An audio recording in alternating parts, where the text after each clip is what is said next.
Merci de compter sur Congo 26 Télévision pour vous informer. Voici le sommaire de cette édition.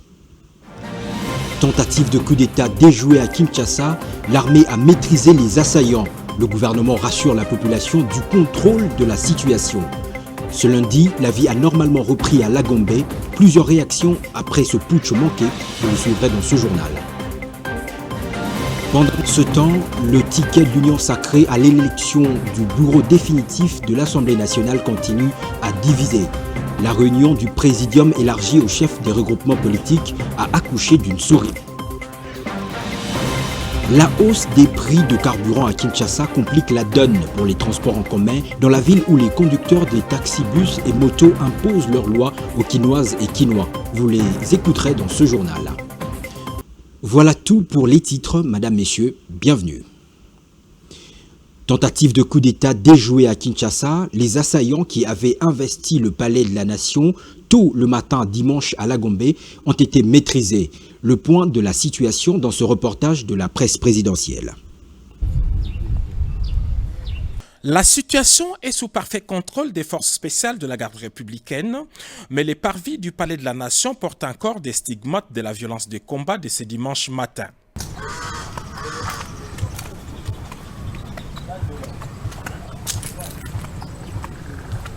Selon les informations que nous avons recueillies sur place, les commandos avaient organisé son attaque en deux groupes.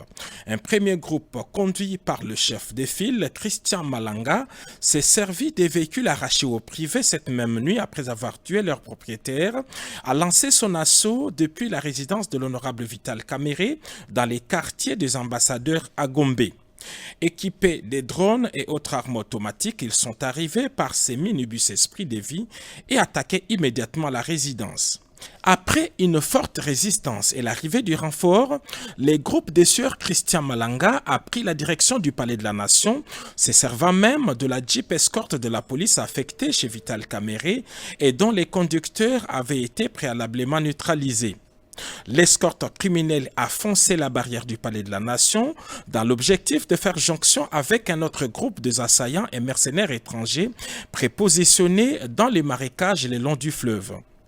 Très professionnels, les forces spéciales de la garde républicaine ont cerné les groupes puis lancé les feux sur les assaillants, mettant ainsi fin à leur aventure. Aucun élément de la garde républicaine n'a été touché dans ces combats, mais plusieurs membres de ces commandos, y compris leurs chefs, ont été tués et plusieurs autres capturés. Ainsi qu'on peut le constater dans ces images tournées par les forces de défense et de sécurité au moment des combats, ces hommes lourdement armés étaient enfouis dans les marécages le long du fleuve au palais de la Nation.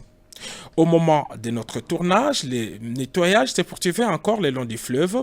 C'est en ce moment que ce militaire déguisé en fou a été capturé. Il détient plusieurs documents attestant qu'il fait partie des corps habillés. Et c'est à cet endroit que sieur Christian Malanga, non autrement identifié, a été tué par nos forces de défense et de sécurité qui le poursuivaient alors qu'il tentait de joindre un groupe important dissimulé dans la boue ici au bord du fleuve Congo. Il tentait donc de traverser sous d'autres cieux. Un homme identifié comme un citoyen américain a même été appréhendé au milieu du fleuve alors qu'il tentait de traverser ces 7 km à la nage. Les forces armées qui ont infligé avec professionnalisme un échec à ces assaillants rassurent la population de Kinshasa. Suivez ce reportage du service de communication des forces armées de la RDC. Aux armées de la République démocratique du Congo. L'opération menée par Christian Malanga, un ancien capitaine de FARDC, habitant les États-Unis à la tête d'une cinquantaine d'individus, a visé les résidences de la première ministre Judith Suminwa, du vice-premier ministre Jean-Pierre Bemba de la Défense nationale et de Vital Kamerhe avant de cibler les palais de la Nation. La résidence de la première ministre n'a pas été identifiée comme Jean-Pierre Bemba était absent de sa résidence. Ces hors-la-loi ont attaqué la résidence de Vital Kamerhe avant les palais de la Nation. Le bilan fait état de 4 assaillants neutralisés définitivement et d'une quarantaine capturés. Le chef du groupe, Christian Malanga, a été neutralisé lors de l'intervention du FARDC au Palais de la Nation et un de ses lieutenants répondant au nom d'Aboubacar a été neutralisé par la garde de Caméré. Parmi les capturés se trouvent 3 sujets américains, dont le fils de Malanga, lui aussi de la nationalité américaine. Sur les assaillants, plusieurs armes, des drones, des brouillards, des signaux et des drapeaux d'Isaïr ont été trouvés. Voici ce qu'a déclaré Ezang Viatoshiri Youssouf, coordonnateur et recruteur du mouvement. La tête du président Bemba, dans Caméré, dans madame la Premier ministre, dans l'outil Angleterre. Dans l'Andaïka, le mouvement, il y a ça, il faut que non, ceux qui tout ça, là, oublié, bah, bien, ceux qui tout l'équipe Caméré, tout les madame Wana, il y a un peu prononcé comme président de la République. Et puis, comme nous savons, tunataka idéologie na yindi ya zoroba na Maputo oye auza pouvoir courant qui azara ba américain na sima na zo ndi ba américain ba zala idéologie ya drapeau zaire ezali que Congo pas des ordres de l'équipe trop so itu changer mboka te commission na zaire des ordres wana négocier là idéologie ya zaire na les abom ba infiltrer ba nini balati komba Congo ceux qui te continuent dans le Congo rien va changer.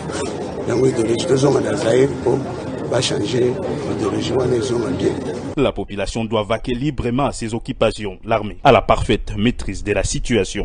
Quelques réactions après ce coup de force manqué. L'Union africaine dit condamner fermement.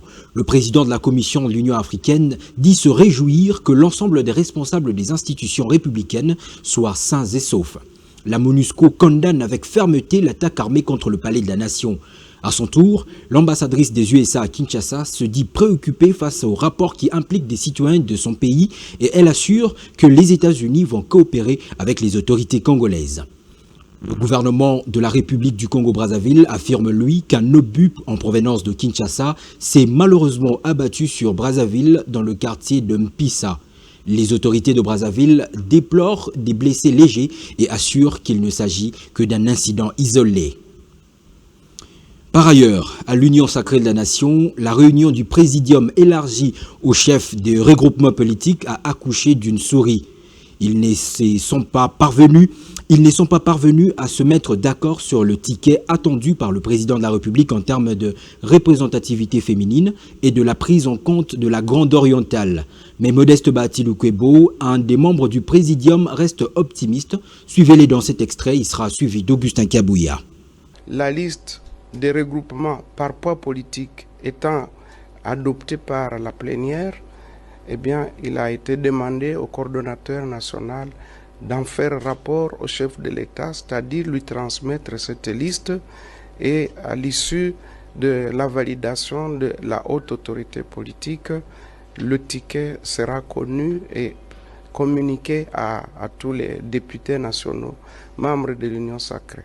Il y en a qui commencent à prendre une liberté exagérée et donc on a rappelé tout le monde à l'ordre parce que c'est dans la discipline que nous pourrions atteindre les objectifs tels que le peuple attend de notre Assemblée nationale. Contrairement à ce que nous voyons dans les réseaux sociaux, que non, nous ne sommes pas mis d'accord, bon, on se pose la question pourquoi les gens peuvent être malhonnêtes jusqu'à ce niveau-là. Au moins nous avons bien fait le travail, nous avons commencé à 15h pour terminer à 21h. Et nous sommes tous sortis en train de causer sans problème. Mais à ma grande surprise, j'ai vu dans les réseaux sociaux comme quoi nous ne sommes pas mis d'accord. Bon, je ne sais pas ce que les gens recherchent. Si nous sommes retrouvés dans cette salle aujourd'hui, c'était pour clarifier des choses que nous avons revendiquées devant son Excellence, Monsieur le Président de la République. Nous avons jugé bon de confronter la vérité de ce que certaines personnes rencontraient à travers les réseaux sociaux. Bref, l'opinion doit retenir que tout s'est bien passé et nous avons bien terminé. Il n'y a aucun problème. Peut-être les gens peuvent se poser des questions. Comment expliquer que nous parlons sans la présence des autres? Nous pouvons dire à nos amis qui peuvent se poser de tels genres de questions.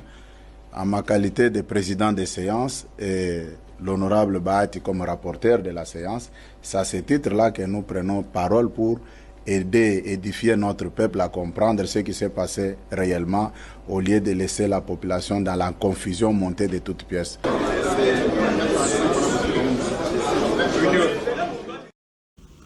Loin des divergences politiques, la situation socio-économique du pays n'est pas séduisante. La hausse des prix de carburant à Kinshasa a de l'incidence sur le transport en commun dans la ville.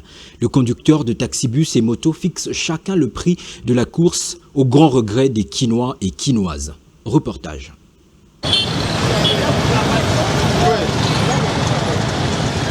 Évalués à plus de 13 millions d'âmes, les habitants de la ville de Kinshasa font face à des variations intempestives de prix de transport en commun, parfois spectaculaires, dues à la hausse de prix de quitté, le prix de la course. Nous sortons avec un programme bien précis. Et quand vous sortez avec ces programmes, vous voyez sur le terrain, des fois, il y a variation de prix. Peut-être un transport qui coûtait 500 francs ou 2000 francs. Et un bon soir, ça peut varier à 5000 francs, 10 000 francs. Du coup, ça nous pénalise beaucoup en tout cas. Le chauffeur estime sur ce point que le gouvernement est responsable de l'augmentation de prix de transport en commun à travers l'arrêté du ministre AI de l'économie, révisant à la hausse le prix de carburant à la pompe. Pour cette affaire des carburants, ça devient vraiment difficile. Aller à la station comme c'était auparavant, aujourd'hui ce n'est plus le cas. Tu peux faire des heures sans être servi. Même pour être servi le plus rapide, il faut corrompre. Les carburants s'élevaient à 3200, aujourd'hui les carburants s'élèvent à 3500. Les clients réclament la hausse du prix de moto. Lorsque tu te rends à la station, tu peux faire même des heures du temps sans être servi. Des fois, nous sommes obligés d'acheter auprès de marchands ambulants, d'où le prix s'élève à 4 000. En plus, tu seras OK dans la station 2 heures, 3 heures du temps. Au reste, tu vas payer carburant, OK la Kadhafi, 1 litre 4 000. Les Kinois, par contre, accusent le chauffeur de mauvaise foi et se disent dépassés par l'indifférence des autorités, alors que c'est une situation qui agit négativement sur le social de citoyens. Je suis étudiant, je suis à l'IEC. De ici à Sanef jusqu'à Abattoir, je paye 5 000 francs. Alors que vers les années 2007-2018, les transports n'étaient qu'à 2 000 francs. Donc je demande... Ceci dit, le secteur de transport en commun reste l'un des défis majeurs qui entendent les nouvelles autorités provinciales. Sur le plan de l'hygiène publique, la ville de Kinshasa présente une image moins séduisante. Ses artères ont perdu leur éclat à cause des immondices. Nos reporters ont fait le constat dans certains coins de la ville. Bien qu'honorant régulièrement leurs engagements journaliers en payant les taxes de l'administration du marché Silimbao, les vendeurs exerçant leurs activités dans ces célèbres lieux de commerce regrettent l'état dans lequel cet endroit se trouve. La responsabilité de cette crasse est à rejeter selon eux sur l'hôtel de ville de Kinshasa. Nous sommes dans la commune de Silimbao. Je suis vendeur de téléphones portables. Mais ce qui se dégage comme odeur ici au marché est déplorable. Il y a au moins 12 poubelles qui nous entourent, qui fondent les autorités. Les mamans vendent dans l'insalubrité. Qu'en est-il de Kinbopeto?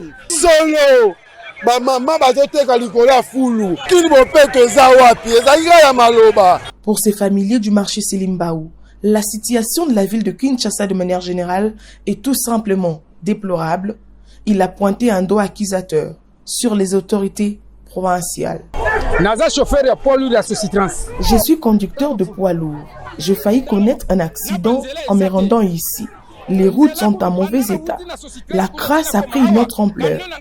Si les autorités prennent des mesures pour assainir le milieu, ça sera exécuté dans les bons.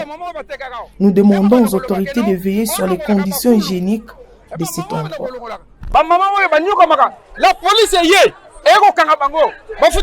L'état dans lequel se trouvent ces marchés appelle à l'urgence étant donné que même les denrées alimentaires de première consommation sont vendues aux grandes dames de la santé humaine.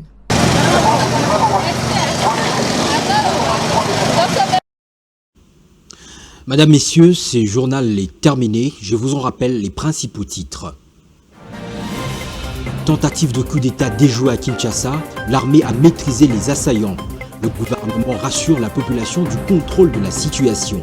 Ce lundi, la vie a normalement repris à la Gambie. Plusieurs réactions après ce putsch manqué, vous nous avez suivis dans ce journal.